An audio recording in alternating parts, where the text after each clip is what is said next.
दफ़ा चूँकि मैं नोटिस कर रहा हूँ फील्ड में टिड्डे का काफ़ी ज़्यादा अटैक होगा इस दफ़ा फसलों में, मेरी ये प्रेडिक्शन कहती है। और हमने आप लोगों के लिए एक नया प्लान स्टार्ट किया है ई स्टोर के हवाले से। उसमें आपका क्या फ़ायदा होगा, एक तो आपको चीज़ें मिलेंगी बारियात बाज़ार से कम रेट पे मिलेंगी और मिलेंगी भी हमेशा मायारी चीज़ें। बिस्मिल्लाहिर्रहमानिर्रहीम, अस्सलाम वालेकुम। वस्टाइल मेंटरशिप के प्लेटफॉर्म से आपको वेलकम बैक कहते हैं। अगर आपकी फसल झाड़ नहीं देती, अगर आपकी फसल में मसाइल हैं, अगर आप पैदावारी मंसूबा जानना चाहते हैं, अगर आप जानना चाहते हैं कि आपका फ़ी एकड़ कितना खर्चा आएगा, अगर आप ये चाहते हैं कि आपकी फसल कम 60 मन पैदावार दे, तो आज की वीडियो आपके लिए है।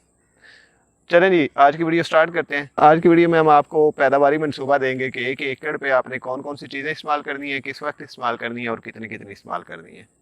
सबसे पहले हम स्टार्ट लेंगे फास्फोरस से। फास्फोरस आप नाइट्रो की शक्ल में या फिर डीएपी की शक्ल में या फिर एमए की शक्ल में आप फसल को देते हैं। नाइट्रोफास की अगर आप एप्लीकेशन करें या डीएपी की एप्लीकेशन करें तो 1 से 2 बैग के दरमियान आपने रहना है। उसके साथ आपने ह्यूमिक एसिड या फिर ऑर्गेनिक मैटर लाजमी इस्तेमाल करना है, वो आपकी डीएपी को या नाइट्रोफास को ज़ाया नहीं होने देगा। दूसरे नंबर पे यूरिया की एप्लीकेशन। यूरिया की एप्लीकेशन आपने 3 सिपलेट एप्लीकेशंस में देनी है। सबसे पहले जो आपने देनी है वो आपने 15 से 20 दिन की फसल पे देनी है। दूसरी एप्लीकेशन 28 से 30 दिन की फसल में। तीसरी एप्लीकेशन आपने 35 से 40 दिन की फसल को देनी है। और आपने करना क्या है, इसके साथ आपने जिंक और सल्फर ऐड करना होता है। जिंक आपने सेकंड एप्लीकेशन में, यानी जो आपने 28 से 3 दिन की फसल को देनी है उसमें ऐड करना है। सल्फर आपने फर्स्ट एप्लीकेशन में ऐड करना है। फर्स्ट एप्लीकेशन में जिंक इसलिए ऐड नहीं करवाते क्योंकि आपने डीएपी और नाइट्रोफास, बेशक इन दोनों में से जो भी आपने दी हो, फास्फोरस पहले दी होती है, तो उस वजह से अगर आप जिंक इस्तेमाल करेंगे तो वो फसल का नुकसान करेगी, इसलिए जिंक को सेकंड एप्लीकेशन पे लेके आए।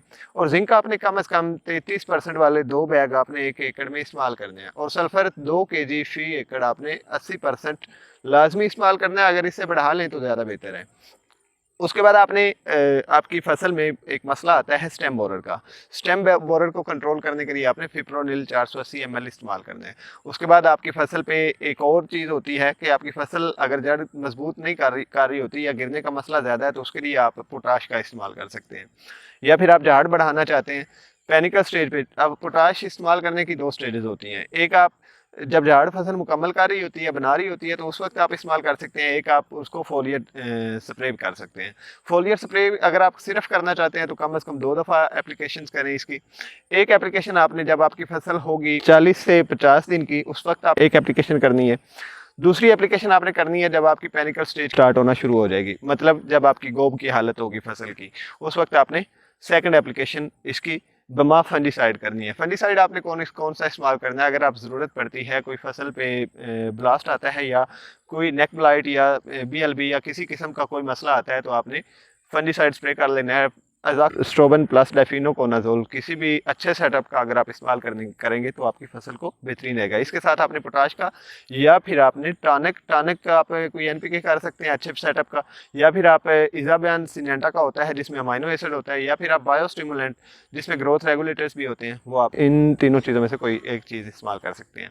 लास्ट पे आपने इंसेक्टिसाइड, अगर आपकी फसल पे कोई पतल पेट टाइप का मसला आता है उसके लिए आपने अगर कोई चीज़ इस्तेमाल करनी है तो आप वो उसके साथ ऐड कर सकते हैं अगर मसला आता है तो। उसके लिए कौन सा सबसे ज़्यादा इफेक्टिव होगा, इस दफ़ा चूँकि मैं नोटिस कर रहा हूँ फील्ड में टिड्डे का काफ़ी ज़्यादा अटैक होगा इस दफ़ा फसलों में, मेरी ये प्रेडिक्शन कहती है। उसके लिए आप लैम्डासा या एलोथ्रीन प्लस असीटा मैप्रेड का मिक्सचर आपने इस्तेमाल करना है। ये अगर आपको कंपनी का मिक्सचर बना बनाया मिल जाए तो बेहतरीन, अगर बना बनाया ना मिले तो आपने दोनों चीज़ों को सेपरेटली लेके ऐड कर लेना है। ये है पैदावारी मनसूबा। इसको आप 1 by 1 लिख के कीमत वाइज जिसकी जो भी कीमतें आपके इलाके में चल रही हैं उसके मुताबिक आप अंदाज़ा लगा सकते हैं कि आपकी 1 एकड़ में क्या पैदावार बनेगी अगर ये इस्तेमाल करते हैं और क्या खर्चा आएगा। ये थी आज की वीडियो। अगर आप इसी तरह की इन्फॉर्मेटिव वीडियो लेना चाहते हैं तो हमारे चैनल पे बार बार आते रहा करें। और हमने आप लोगों के लिए एक नया प्लान स्टार्ट किया है ई स्टोर के हवाले से। ई स्टोर का मतलब है कि ऑनलाइन हम प्रोडक्ट की सेल स्टार्ट कर रहे हैं जिसमें फर्टिलाइजर, इंसेक्टिसाइड, फंजीसाइड, पेस्टिसाइड सारी चीज़ें आती हैं। अद्वियात के हवाले से जो भी चीज़ें होती हैं या जो ज़राअत में आप इस्तेमाल कर सकते हैं वो सारी चीज़ें उसमें आती हैं। उसमें आपका क्या फ़ायदा होगा, एक तो आपको चीज़ें मिलेंगी बारियात बाज़ार से कम रेट पे मिलेंगी और मिलेंगी भी हमेशा मायारी चीज़ें। इसी तरह से हम वीडियो बनाया करेंगे, वीडियो में जो चीज़ें डिस्क्राइब किया करेंगे उसी का लिंक वीडियो के नीचे होगा, वो आपको स्टोर पे वही चीज़ें सेम मिल जाया करेंगी। ठीक है जी, नेक्स्ट वीडियो के आने तक अल्लाह हाफिज़।